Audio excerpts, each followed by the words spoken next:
নমস্কার, Surajit academy YouTube চ্যানেলে আপনাকে স্বাগত জানাই। এই মুহূর্তে আপনারা যারা পরিযায়ী শ্রমিক রয়েছেন বা যারা শ্রমশ্রী প্রকল্পে আবেদন করতে চাইছেন, এই মুহূর্তে আপনাদের সবথেকে বড় সমস্যা হলো যে আপনারা আগে কোনটাতে আবেদন করবেন। অতএব আগে আপনারা কর্মসাথী প্রকল্পে আবেদন করবেন বা পরিযায়ী শ্রমিক হিসেবে আবেদন করবেন, নাকি শ্রমশ্রী প্রকল্পের ওই বেনিফিট পাওয়ার জন্য আপনারা আবেদন করবেন। কোনটা আগে আবেদন করা উচিত বা কোনটা আগে আপনাদের আবেদন করতে হবে, এটা একটা বড় সমস্যার সম্মুখীন হচ্ছে আপনারা। এবং তার সঙ্গে সঙ্গে এই মুহূর্তে কর্মসাথী প্রকল্পের যে অনলাইন পোর্টাল, সেই পোর্টাল বন্ধ রয়েছে এবং শ্রমশ্রী প্রকল্পের আবেদনের জন্য মোবাইল অ্যাপ ডাউনলোড করে আপনারা মোবাইল অ্যাপের মাধ্যমেও আবেদন করতে পারবেন শ্রমশ্রী প্রকল্পে। তাহলে এখন প্রশ্ন, আপনারা কোনটা করবেন? শ্রমশ্রী প্রকল্পে আবেদন করবেন নাকি পরিযায়ী শ্রমিক হিসেবে কর্মসাথী প্রকল্পে আপনারা আবেদন করবেন? কোনটাতে আগে আবেদন করবেন, এটা সব থেকে বড় প্রবলেম। বা কোনটা আবেদন করতে হবে আপনাকে এই সুবিধা পাওয়ার জন্য, তার সলিউশন বলবো এই প্রতিবেদনের মাধ্যমে। এবং তার সঙ্গে সঙ্গে আপনাদেরকে তিনটি পদ্ধতি দেখাবো, বলে দেবো তিনটি পদ্ধতির বিষয়, যে আপনারা এই প্রকল্পে আবেদন করার জন্য তিনটি পদ্ধতি আপনারা অবলম্বন করতে পারেন। তিনটির মধ্যে যে কোনো একটি আপনি যদি করতে পারেন তাহলেই আপনারা এই প্রকল্পে আবেদন করতে পারবেন। প্রথমে আপনাদেরকে জানাবো যে কোন প্রকল্পে আপনার আবেদন করা উচিত। প্রথমত আপনারা কর্মসাথী পরিযায়ী শ্রমিকের যে অনলাইন পোর্টাল রয়েছে, যেটা 2023 সাল থেকে ওপেন করে দেওয়া হয়েছে পশ্চিমবঙ্গে, এবং যে পোর্টালটাতে আপনি একজন পরিযায়ী শ্রমিক হিসেবে আগে আপনি আপনার নামটা রেজিস্টার করবেন বা নাম নথিভুক্ত করবেন। কর্মসাথী পরিযায়ী শ্রমিক অনলাইন পোর্টালে আগে আপনি আপনার নাম নথিভুক্ত করুন এবং তারপরে আপনি ওই পোর্টালের মাধ্যমে যে শ্রমশ্রী প্রকল্পের মোবাইল অ্যাপ রয়েছে অ্যান্ড্রয়েড ভার্সনের জন্য, সেই অ্যাপটি ডাউনলোড করে আপনি শ্রমশ্রী প্রকল্পের সুবিধার জন্য আপনাকে আবেদন করতে হবে।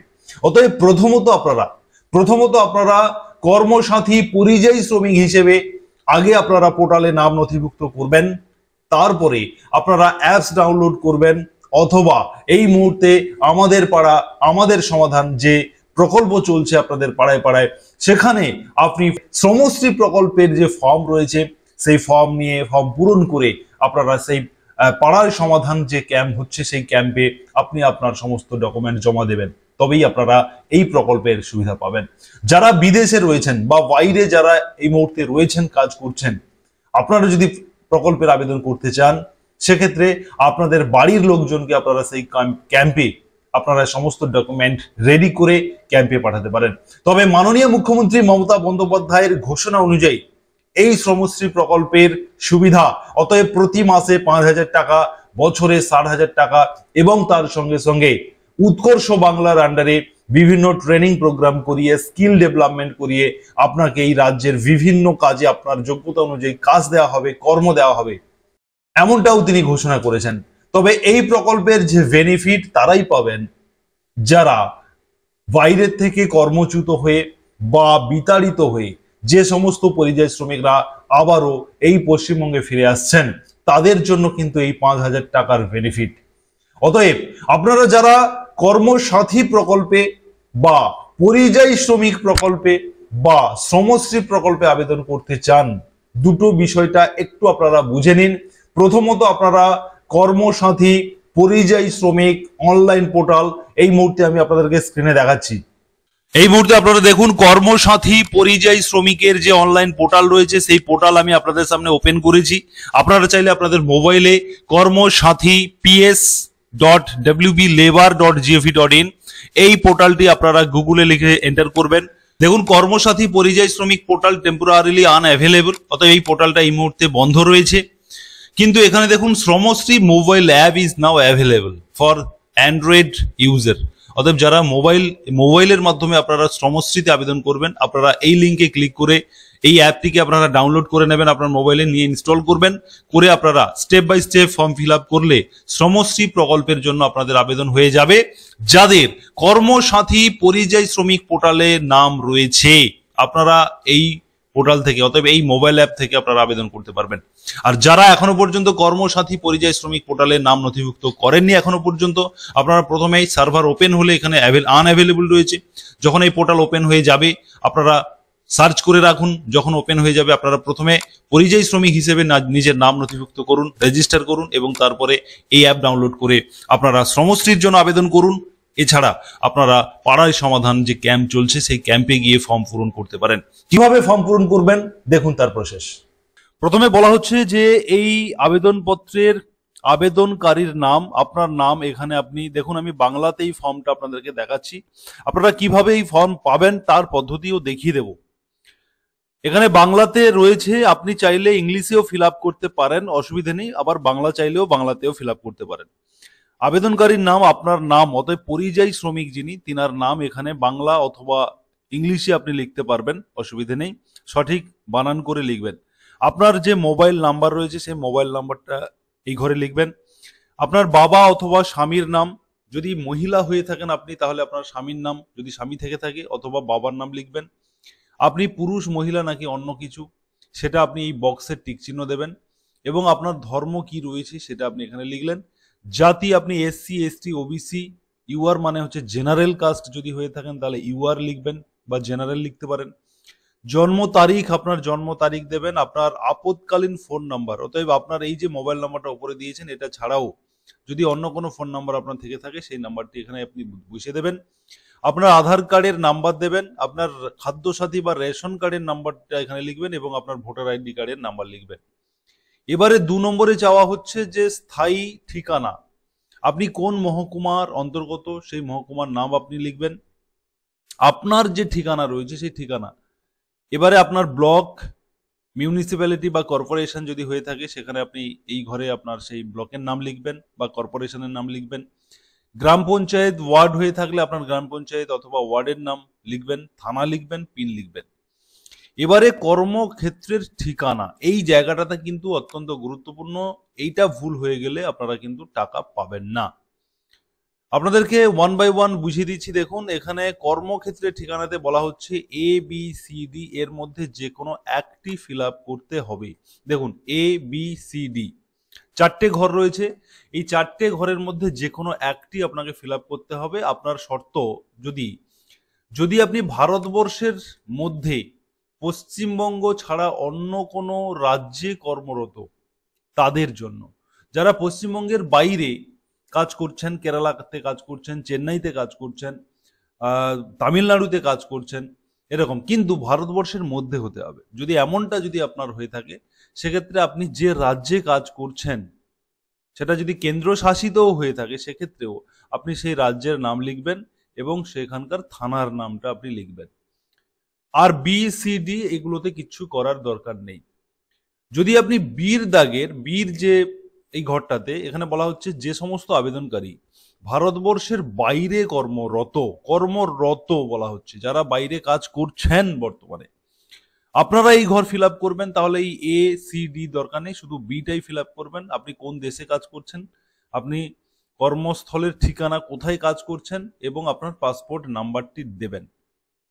সিতে যদি আপনি ভারতবর্ষের মধ্যে কাজ করছেন, পশ্চিমবঙ্গের বাইরে ভারতবর্ষের মধ্যে কর্মে নিযুক্ত হবেন মানে হতে চান, এখনো হননি, আপনি ভাবছেন যে আপনি এই কাজে যাবেন, সেক্ষেত্রেও আপনি আবেদন করতে পারেন। আপনি কোথায় যেতে চান, এখানে বলা হচ্ছে যে সমস্ত আবেদনকারী ভারতবর্ষের মধ্যে, এখানে ভারতবর্ষের মধ্যে পশ্চিমবঙ্গ ছাড়া অন্য কোনো রাজ্যে, অতএব আপনি দেশের নাম লিখলেন, আপনি ভারতবর্ষেই আপনি কাজ করতে চাইছেন, দেশ ভারতবর্ষ, কোন রাজ্যে যেতে চাইছেন সেই রাজ্যের নাম লিখলেন এবং সেই রাজ্যের থানা, কোন থানার অন্তর্গত আপনি কর্মে যেতে চাইছেন সেই থানা লিখবেন।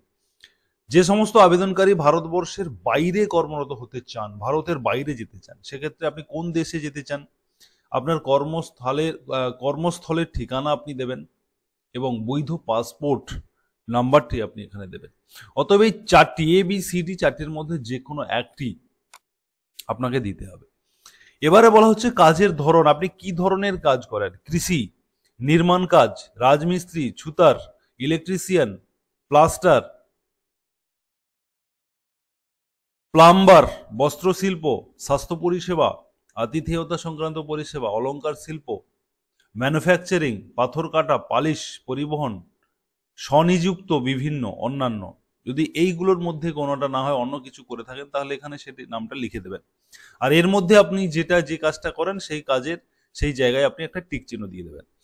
এবারে বাইরে যাওয়ার দিন, প্রস্তাবিত দিন, মানে মোটামুটি আপনি কবে থেকে বাইরে যাচ্ছেন সেরকম একটা আনুমানিক ডেট আপনি এখানে লিখবেন, এবং প্রতিদিন আপনি কত টাকা করে উপার্জন করছেন ওই কাজের জন্য সেই টাকার পরিমাণটা প্রতিদিন বলা হচ্ছে, প্রতিদিন কত টাকা আপনার পারিশ্রমিক, প্রতিদিনের লিখবেন, ভুল করে মাসের লিখবেন না। প্রতিদিন কত টাকা করে আপনি 500 টাকা কি 1000 টাকা ইনকাম করছেন সেইটা আপনি দেবেন। এবারে হচ্ছে স্বনিযুক্ত, আপনি নিজেই কাজ করছেন, অথবা কোনো এজেন্টের দ্বারা নিযুক্ত, অথবা কোনো এজেন্ট ছাড়া নিযুক্ত, এবং অন্যান্য ব্যক্তিদের দ্বারা। আপনি কিভাবে কাজ করছেন? আপনি নিজের থেকে গিয়েই নিজে কাজ করছেন, কোনো এজেন্সি নেই এমন হতে পারে, বা আপনি কোনো এজেন্টের মাধ্যমে গেছেন, গিয়ে কাজ করছেন, কোনো কোম্পানির আন্ডারে কাজ করছেন। এরকম যদি হয় সেক্ষেত্রে আপনি এজেন্ট অপর ব্যক্তির নাম লিখবেন। যদি আপনি কোনো এজেন্টের নাম না দিতে চান, যে আপনি নিজেই গিয়ে কাজ করছেন, তাহলে সেক্ষেত্রে আপনি আপনার নিজের তথ্যগুলো দেবেন, আপনার নাম লিখবেন, আপনার মোবাইল দিবেন, আপনার এজেন্ট অপর ব্যক্তির ঠিকানা মানে আপনার ঠিকানায় দিতে পারেন। এটা এখানে স্বনিযুক্ত বলা হচ্ছে, মানে নিজের থেকেও যদি আপনি থাকেন, যে কোনো এজেন্ট ছাড়াই আপনি কাজ করছেন, সেক্ষেত্রে আপনার এখানে তথ্যটা দিয়ে দেবেন। আপনার নিয়োগকর্তার নাম যদি না থাকে, ফোন নাম্বার যদি না থাকে, এগুলো দেবেন না, কিন্তু আপনি নিজের থেকেই যে কাজ করছেন সেক্ষেত্রে আপনি স্বনিযুক্ত লিখে দিতে পারেন। নিজের নাম দিয়ে ব্র্যাকেটে স্বনিযুক্তভাবেই আমি কাজ করছি, এটা আপনি এখানে লিখতে পারেন, এবং এখানে আপনি আপনার মোবাইল নম্বর দেবেন এবং এগুলো ফাঁকা রাখতে পারেন, অসুবিধা নেই। এবারে বলা হচ্ছে ব্যাংক সংক্রান্ত তথ্য। এবারে আপনাকে ব্যাংকের ডেটা দিতে হবে। আপনি কোন ব্যাংকের অ্যাকাউন্ট দিতে চাইছেন সেই ব্যাংকের নাম দেবেন, ব্রাঞ্চের নাম দেবেন, আপনার অ্যাকাউন্ট নাম্বার লিখবেন এবং আইএফএস কোড দেবেন। এবারে হচ্ছে মনোনয় সংক্রান্ত তথ্য, মানে নমিনি আপনি কাকে রাখতে চাইছেন, সেক্ষেত্রে আপনি আপনার নমিনির নাম, মোবাইল নাম্বার, এবারে তার সাথে আপনার কি সম্পর্ক রয়েছে নমিনির সঙ্গে সেই সম্পর্ক আপনি লিখবেন, আপনার ওয়াইফ কি, আপনার পুত্র বা কন্যা সম্পর্ক লিখবেন, বা বাবা মা সম্পর্ক লিখবেন, এবং তিনার আধার কার্ডের নাম্বারটা এখানে লিখবেন।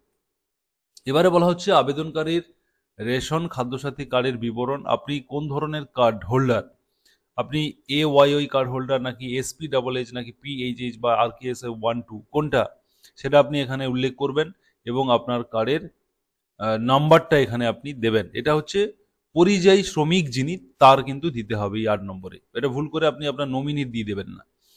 এবারে 9 নম্বরে আপনার কি পরিবার আছে জিজ্ঞাসা করা হচ্ছে। যদি হ্যাঁ হয়ে থাকে তাহলে আপনি আপনার স্ত্রী পুত্রের নাম এখানে লিখবেন। যদি পরিবার না থেকে থাকে তাহলে আপনার বাবা মার নাম লিখবেন।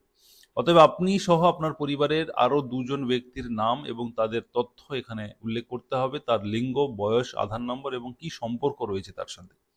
যদি আপনি বাবা মার নাম দিতে চান তাহলে বাবা মায়ের নাম পরপর দুটো করে লিখবেন এবং এই তথ্য ফিল আপ করবেন। যদি আপনার স্ত্রী, পুত্র বা কন্যার নাম দিতে চান সেটা এখানে দেবেন, বা আপনি যদি মহিলা হয়ে থাকেন সেক্ষেত্রে আপনার হাজবেন্ড এবং সন্তান যদি থাকে সেখানে আপনি এই দুটো ঘর আপনি ফিল আপ করতে পারবেন।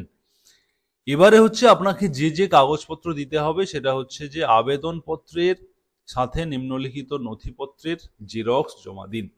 অতএব এখানে দেখুন 6খানা ডকুমেন্টের কথা বলা হচ্ছে। পাসপোর্ট আকারের ছবি, এটা আপনাকে দিতে হবে, একটা টিক চিহ্ন দেবেন। আপনি ব্যাংকের পাসবই দিচ্ছেন, এখানে টিক চিহ্ন দিলেন।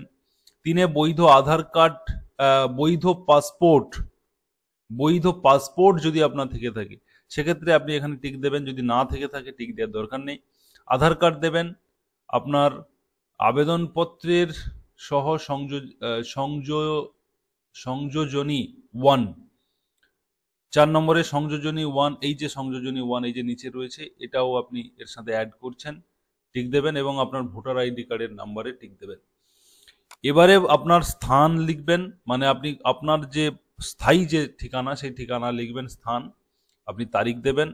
পরিযায়ী শ্রমিকের স্বাক্ষর এই ওপরে আপনার স্বাক্ষর করবেন। যদি স্বাক্ষর করতে না পারেন তাহলে বুড়ো আঙুলের টিপ সই দেবেন।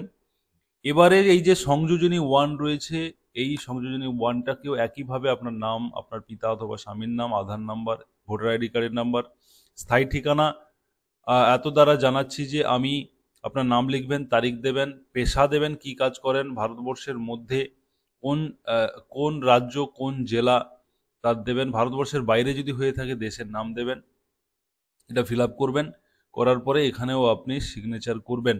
যদি না পারেন সিগনেচার, তাহলে আপনি টিপ সই দেবেন। এইভাবে আপনি ফর্মটি ফিল আপ কমপ্লিট হয়ে যাওয়ার পরে যে ডকুমেন্টসগুলো বললাম সেই ডকুমেন্টসগুলোর সাথে এর সাথে স্ট্যাবলার করে আপনি দুটো জায়গায় আপনি জমা করতে পারবেন। প্রথমত হচ্ছে এই মুহূর্তে যে আমার পাড়া আমার সমাধান ক্যাম্প চলছে সেই ক্যাম্পে আপনি জমা দিতে পারেন, অথবা আপনার বিডিও অফিসে আপনি জমা করতে পারেন কথা বলে যে এই মুহূর্তে বিডিও অফিসে জমা নিচ্ছে কিনা। যেহেতু মাননীয় ঘোষণা করে দিয়েছেন, সেক্ষেত্রে জমা নিলেও নিতে পারে। অতএব বিডিও অফিসে জমা করতে পারবেন। এছাড়াও এই যে বিভিন্ন ক্যাম্প রয়েছে, দুয়ারে সরকার ক্যাম্প বা পাড়ার সমাধান যে ক্যাম্প, সেই ক্যাম্পে আপনি জমা করতে পারেন এই সমস্ত সাপোর্টিং ডকুমেন্টস দিয়ে।